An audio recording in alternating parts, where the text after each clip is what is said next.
예수님께서 잡히셔서 우리 복음서에는 간단하게 기록되어 있지만 그 재판 과정에 그 대화들이 너무나 깊고 의미심장해서 로완 윌리엄스라는 유명한 신학자가 심판대에 선 그리스도라는 책을 냈습니다. 그 책을 꼭 참조해 주시면 여러분 더 깊은 영감과 이해를 얻을 줄로 믿습니다. 그래서 이 사복음서 각각의 심판정의 모습이 달라서 지난번엔 마가복음으로 했고 오늘은 이제 마태복음의 심판정이고 다음에는 누가복음 그리고 우리 본문인 요한복음을 네 번째로 할 것입니다. 오늘 내용에서는 이제 대제사장 가야바 앞에 선 예수님인데 가야바의 질문은 결국 이겁니다. 당신이 하나님의 아들 메시아냐? 그러자 예수님께서 네가 말하였느니라. 그러나 내가 너희에게 이르노니 이후에 인자가 권능의 우편에 앉아 있는 것과 하늘 구름을 타고 오는 것을 너희가 보리라. 이렇게 됩니다. 그러니까 당신이 메시아가 맞습니까? 라는 질문과 그렇다. 그러나 인자가 권능의 우편에 앉은 것과 구름을 타고 오는 것을 너희가 보리라. 를 합치면 당신이 메시아가 맞습니까? 라는 질문이나 그렇다라는 답이 그렇게 우리가 보통 아는 의미로서 되어 있는 것이 아니고 이 앞이 굉장히 많이 감추어진 수사라는 걸 알게 됩니다. 즉, 내가 하늘 권능의 우편에 앉아 있는 것과 구름을 타고 오는 것을 가야바는 지금 원하는 거죠. 네가 메시아라면 왜 이 꼴이냐? 라고 묻는 것이고 예수는 이게 메시아의 진실한 모습이다. 네가 원하는 모습은 결국은 보게 될 것이다. 그러나 지금은 아니다. 이렇게 답하는 거죠. 이해가 되셨습니까? 네, 이 부분만 이해하면 나머지는 다 됐으리라 믿고 그러니까 잘 생각해 보십시오. 가야바의 질문은 무엇을 근거로 하고 있겠습니까? 본인이 기대하고 본인이 상상하는 메시아는 전지전능하신 창조주, 섭리자, 심판자의 권능으로 임하실 것이라고 당연히 믿었고 그것은 당연히 이 세상에 있는 어떤 권력보다도 큰 권세로 임할 것이라고 믿었습니다. 그런데 지금 메시아라고 많은 백성들이 따르고 소문이 온 이스라엘에 퍼졌던 그 주인공은 초라한 그리고 가장 무력한 위치에 있습니다. 가야바의 이 질문, 당신이 정말 메시아란 말이요? 그러니까 예수님이 그렇지.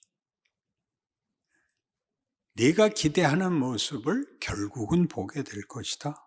그러니까 이어질 수밖에 없고 이 말을 들은 가야바가 그 반응이 참남하도다 라고 판정을 그는 죽어야 된다 하고 그 뒤에 보시는 바와 같이 그 수하들에 의하여 예수가 조롱과 폭행을 당하게 됩니다. 상식적으로 생각하자면 우리가 너무 이 본문에 익숙해서 예수님이 이 무지한 자들, 하나님을 거부하는 악한 세력들에 의하여 억울하게 죽고 억울하게 폭행을 당했다라고 생각하지만 제대로 다시 객관적으로 따져보시면 당신이 메시아냐? 그렇다. 더 물어볼 필요가 없구나. 내보내라. 이래야 상식 아닌가요? 풀어준다는 뜻이 아니라 이 모습으로, 이 무력한 모습으로 와서 앉아서 아직도 메시아라고 우기면 더 물어볼 게 뭐 있냐. 야, 저녁 한 끼 모시고 잘 보내드려라. 그래야 맞죠. 그러나 그렇게 분노했다고요. 분노했다는 것은 그가 이 질문에 앞서서 그가 분노, 공포 속에 있었다는 거죠. 어떤 공포? 메시아가 왔다는 소문이 들리는데 메시아의 합당한 소문입니다. 죽은 자를 살리고 문둥병자를 고치고 바다를 잠잠케 하고 오병이어의 기적과 죄인을 용서하며 모든 사람들, 요한복음에 의하면 그가 하신 일을 다 기록하면 이 세상의 그 책을 다 감당할 수가 없다 하는 많은 기적과 자비를 베풀었습니다. 가야바로서는 당황스럽죠. 뭐가 당황스러우냐면 그가 참 메시아라면, 하나님이 그를 보냈다면 자기와 아무 상관없이 오시면 안 된단 말이죠. 제사장 아닙니까? 하나님께서 친히 이스라엘 백성들을 자기의 백성으로 부르시고 그들과 함께하며 하나님께서 그 백성을 복주기 위하여 세운 유명한 두 직분자입니다. 왕과 제사장. 제사장인 자기와 아무 관계없이 하나님이 가야바를 통해서 예수를 소개하게 하던가, 가야바에 의해서 훈련을 받게 했던가, 함께 의논하게 했던가, 자기와 연결이 아무것도 되지 않은 채 하나님의 보내신 자 메시아요, 그 하는 일이 하나님밖에 할 수 없는 기적으로 연속되고 있다면 가야바는 당장 당혹스럽죠. 제사장은 왜 세우셨는가? 나는 뭔가? 내 역할은 뭔가? 예수가 메시아라면 나는 뭔가? 그런데 여러 불안감과 두려움 속에서 그를 잡아왔을 것 아닙니까?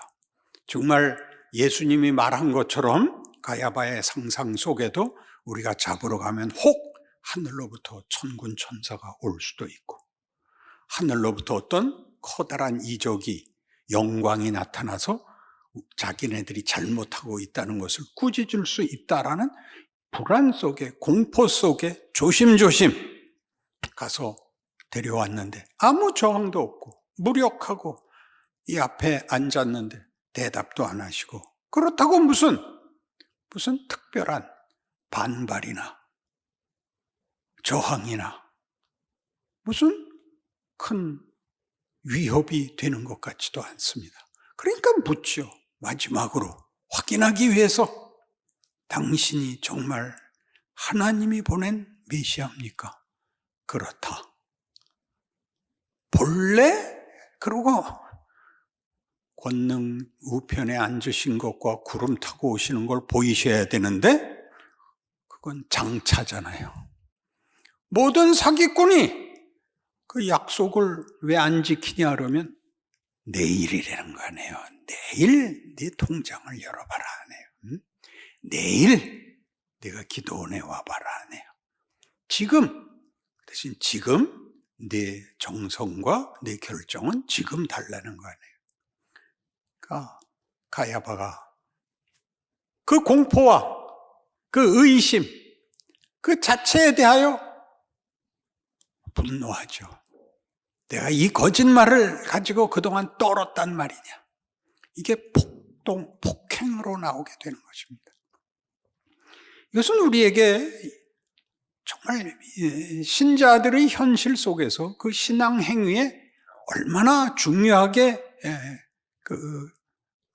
공감되는 부분이냐 하면, 가야바의 입장에서 보자면 하나님이 일을 하신다면 자기랑 일을 하고 자기를 통해서 하고 자기와 함께 해야 된다라고 믿듯이 우리 신자 모두가 현실을 살면서 하나님께서 세상이 약속하고 세상이 위협하는 것보다 더 큰 것으로 복에서 권세에서 마음의 평안에서 하나님이 더 하셔야 된다고 우리가 믿고 있습니다. 그런데 살아보시면 신앙생활하는 우리보다 신앙생활하지 않는 세상 사람들이 더 평안하고 더 형통하고 우리가 고단하며 그들은 짐이 없고 우리는 짐이 많습니다. 그러니까 세상 사람들 앞에 우리가 예수 믿는 사람이요, 우리가 더 권세자요, 우리가 더 큰 약속 속에 있다는 것을 본인에게 확인시키기 위하여 할 수 있는 것은 비난밖에 없습니다. 우리의 비난은 이거죠.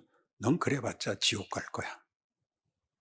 거기서 좀 더 나가서 윤리 도덕적으로나 혹은 무슨 현실적으로 어려움이 생기면 우리가 하는 공격이죠. 예수 믿으면 다 해결돼. 이것은 어떤 긍휼과 자비와 은혜를 나누는 행위이면서 동시에 예수 안 믿으면 그런 벌을 받아 마땅한 거야. 그러니까 우리를 안심시키는 사실은 자기 주문이기도 한 것입니다. 지금도 그렇죠. 세상이 교회를 보고 너희들은 왜 코로나 수칙을 잘 지키지 않고 그렇게 고집을 부리냐. 너희들이 이 사태에 대해서 조금이나마 도움이 되는 것은 하나도 하지 않고 손해보는 짓만 하면서 무슨 잘났다고 그러느냐. 이게 가장 큰 도전이죠. 우리가 하고 싶은 대답도 그렇죠. 교회가 좀 욕 좀 먹지 말아달라 하는 거 하나 하고, 하나님 이 욕 먹는 거 보면서 가만히 있으시기에요. 어떻게 좀 교회는 아무리 모여도 확진자가 하나도 나오지 않고 안 믿던 사람도 교회에 오면 그 병이 낫고 그렇게 하시면 안 돼요? 그건 우리 모두의 소원입니다. 그러나 하나님은 그렇게 안 하십니다. 중요하죠. 예수님이 지금 가야바 앞에서 자신이 가야 하는 길에 대하여 어려워하지만 저항하지 않습니다. 요한복음 12장에 가면 이 문제에 대한 요한복음의 증언은 매우 우리 현실적인 신앙생활에 도움이 됩니다. 요한복음 12장 20절 이하의 말씀을 제가 보겠습니다. 명절에 예배하러 올라온 사람 중에 헬라인 몇이 있는데 그들이 갈릴리 벳세다 사람 빌립에게 가서 청하여 이르되 선생이여 우리가 예수를 배웠고자 하나이다 하니 빌립이 안드레에게 가서 말하고 안드레와 빌립이 예수께 가서 여쭈니 예수께서 대답하여 이르시되 인자가 영광을 얻을 때가 왔도다. 진실로 진실로 너에게 이르노니 한 알의 밀이 땅에 떨어져 죽지 아니하면 한 알 그대로 있고 죽으면 많은 열매를 맺느니라. 자기의 생명을 사랑하는 자는 잃어버릴 것이요 이 세상에서 자기의 생명을 미워하는 자는 영생하도록 보존하리라. 사람이 나를 섬기려면 나를 따르라. 나 있는 곳에 나를 섬기는 자도 거기 있으리니 사람이 나를 섬기면 내 아버지께서 그를 귀히 여기시리라. 지당하신 말씀, 우리가 충성하고 순종해야 되는 말씀입니다. 여기에 이렇게 덧붙이십니다. 지금 내 마음이 괴로우니 무슨 말을 하리요. 아버지여 나를 구원하여 이때를 면하게 하여 주옵소서. 그러나 내가 이를 위하여 이때에 왔나이다. 이것은 아무 고통 없이 아무 걱정 없이 하시는 약속이 아닙니다. 이 길을 걷는 것은 예수님에게서조차 두렵고 고통스럽고 싫은 길입니다. 그러나 이 길을 따라가야 됩니다. 이것은 아버지께서 원하시는 길입니다. 원하시는 방법입니다. 한 알의 밀알이 땅에 떨어져 썩어야 심기워야 싹이 나는 것과 같다라고 가르치십니다. 그러나 우리는 보이는 것으로, 보복으로, 보상으로, 권력으로 우리가 가진 약속들과 우리 자신의 정체성과 운명을 확보하고 싶습니다. 이 싸움에서 우리 다 걸리는 거죠.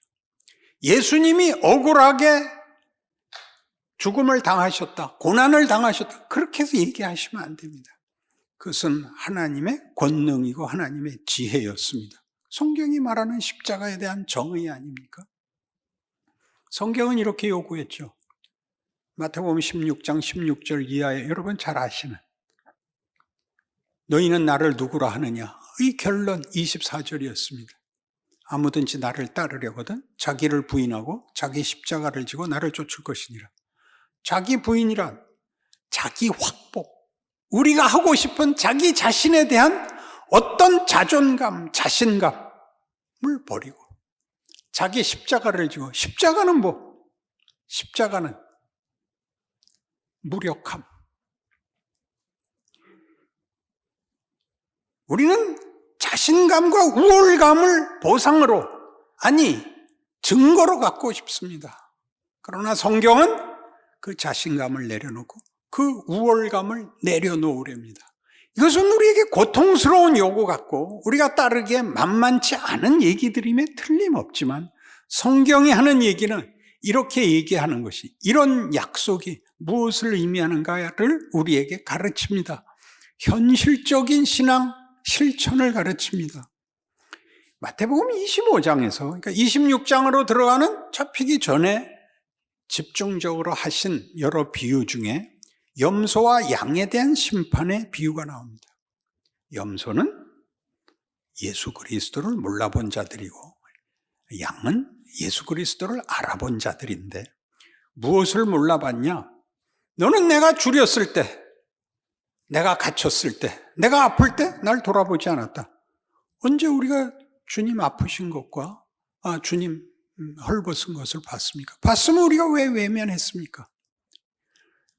이 어린 소자에게 하지 않은 것, 나한테 하지 않은 거다. 너희는 내가 헐벗었을 때, 갇혔을 때, 내가 병들었을 때 나를 돌봤다. 주여, 우리가 언제 주님 그러신 걸 보고 했습니까? 우린 그런 적 없습니다. 이 어린 소자에게 한 게 나한테 한 거다. 이게 무슨 뜻입니까? 어린 소자에게 한 것, 그의 마음에 긍휼과 동정과 인간에 대한 책임이 있는가를 묻습니다. 이것은 명분으로 묻는 것이 아닙니다. 예수님의 생애가, 예수님의 십자가가 가르치는 새 창조, 구원, 하나님의 자녀들의 영광이라는 것은 하나님의 목적한 이 인류를 만드는 것입니다.